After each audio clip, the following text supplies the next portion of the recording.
சிறகடி காசை அடுத்த வர எபிசோடில் பார்த்திங்க அப்படின்னா சீதாவோட ஹாஸ்பிட்டல்லேருந்து 5 லட்சம் சீதா கிட்டே கொடுத்து விட்டுருப்பாங்க. அதை போய் பேங்க்கில் டெபாசிட் பண்ண சொல்லியிருப்பாங்க. ஆனால் சீதா பார்த்திங்க அப்படின்னா போகிற வழியிலேயே ஆட்டோவில் போகிற வழியிலே பார்த்திங்க அப்படின்னா 2 திருடங்க வந்து சீதா கிட்ட பணத்தை திருடிட்டு போயிடுவாங்க. இதனால் சீதா வந்து ரோட்டில் நின்று அழுதுட்ருப்பாங்க. அந்த நேரம் மீனா அங்கே வந்து என்னாச்சு சீதா, சரிவா பார்த்துக்கலாம் அப்படின்னு சொல்லிட்டு போலீஸில் போய் கம்ப்ளைண்ட் கொடுத்துட்டு அதுக்கப்புறம் பார்த்திங்கன்னா ஹாஸ்பிட்டலில் இந்த விஷயத்த சொல்லுவாங்க. அங்கே பார்த்திங்கன்னா அந்த மேனேஜர் வந்து இப்படி ஒரு விஷயத்த பண்ணியிருக்க, நீ இனிமேல் இந்த வேலையிலே இருக்கக்கூடாது, உன்னை வந்து டிஸ்மிஸ் பண்ணுறேன், அதுக்கப்புறம் இந்த 5 லட்சத்தை நீ தான் கொடுக்கணுங்கிறாங்க.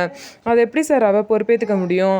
யாரோ ஒருத்தவங்க திருடிட்டு போயிட்டாங்க, அந்த யார் திருடினாங்களோ அதை கண்டுபிடிக்காமல் நீங்கள் இவளையே குறை சொல்லிட்டு இருக்கீங்கன்னு சொல்லிட்டு மீனா சீதாக்காக பேசுகிறாங்க. அதுக்கப்புறம் பார்த்தீங்கன்னா அருணும் வந்து பேசுகிறாங்க. இவன் மேலே என்ன சார் இருக்குது, ஆனால் இனிமேல் இந்த திருடங்களை கண்டுபிடிக்கிறது ரொம்ப கஷ்டம், கண்டுபிடிக்கவே முடியாதுன்னு அருண் சொல்கிறாங்க.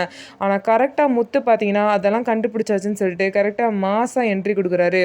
அப்போ பார்த்தீங்க அப்படின்னா முத்து வந்து யார் திருடிருப்பா அப்படின்னு சொல்லிட்டு செல்வம் கூட சேர்ந்து முத்து பார்த்திங்க அப்படின்னா கண்டுபிடிச்சி அவங்க வீட்டுக்கு போயிட்டு பார்த்திங்கன்னா அவங்க ஒய்ஃப் வந்து இந்த மாதிரி காசு இல்லை அப்படின்னு சொல்லிட்டு வீட்டை வந்து காலி பண்ண சொல்லியிருப்பாங்க அவங்க ஒய்ஃபை. அதனால காசு வேணும் அப்படிங்கிறதுக்காக அந்த அந்த பொண்ணோட ஹஸ்பண்ட் பார்த்திங்க அப்படின்னா இந்த மாதிரி வந்து இந்த பணத்தை திருடியிருப்பாங்க.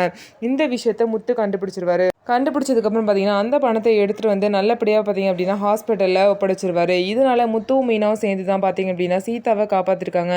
அருண் இந்த விஷயத்தில் கூட ஒன்றுமே ட்ரை பண்ணாமல் திருடனை கண்டுபிடிக்க முடியாதுன்னு சொல்லிட்டாங்க.